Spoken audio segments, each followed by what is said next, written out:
How can I exist in this material world without expecting something in return for my actions?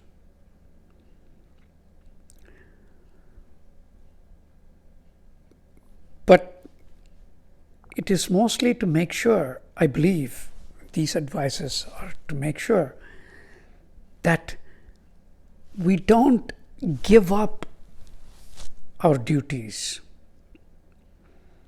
Even when sometimes they may seem wrong.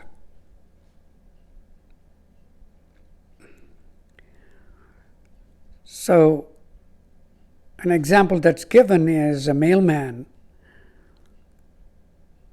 brings both good news and bad news to our doorsteps. He does that without knowing that he is sometimes giving bad news. If he starts thinking about that, he may not be able to act. He may start thinking, I do not want to be the bearer of bad news.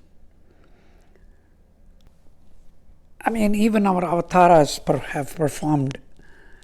Mahavishnu's avatars, Krishna is one, Rama is another. They have performed actions that don't seem completely kosher. Rama killing Vali,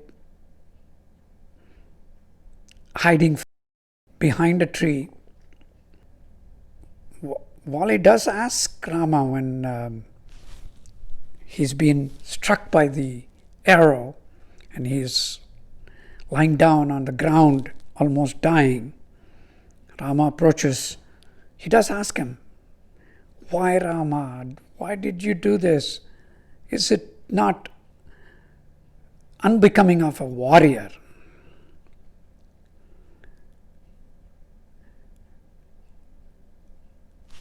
Rama gives him good reasons, of course. They go back and forth. Destroyed your brother's life. You took away his wife. Just out of misunderstanding. He didn't mean to harm you. He was protecting your kingdom when you were hiding or when you were fighting this other demon. He didn't know you were alive. Years passed, remember? To that, Vali asks Rama, all this ethics that you are describing, that is for humans. We are apes. We are animals. Even your brother supposedly called us all apes. He understands it. So why do you apply human laws and ethics to us, apes? Because Lakshmana had called Sugriva an animal.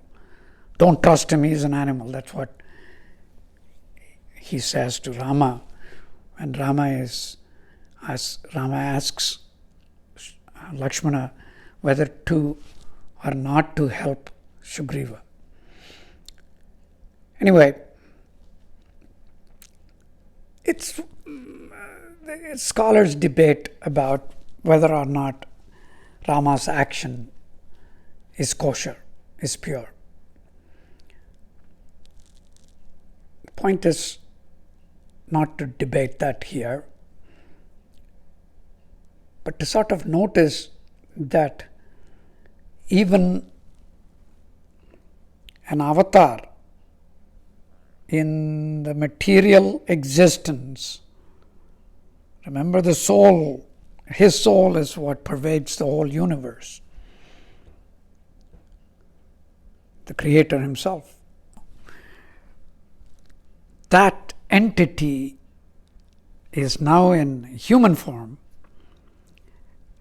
and that that example is that even the creation, when it is in human form, must perform the duties that confront them.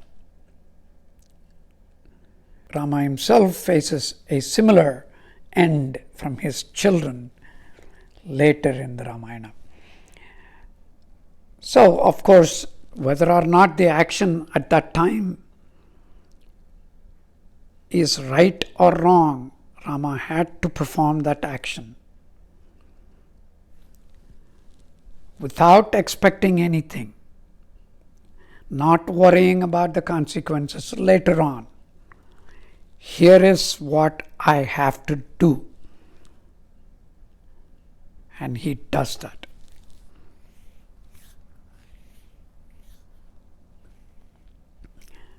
There are many questions that are popping up in my mind. Answers are forthcoming.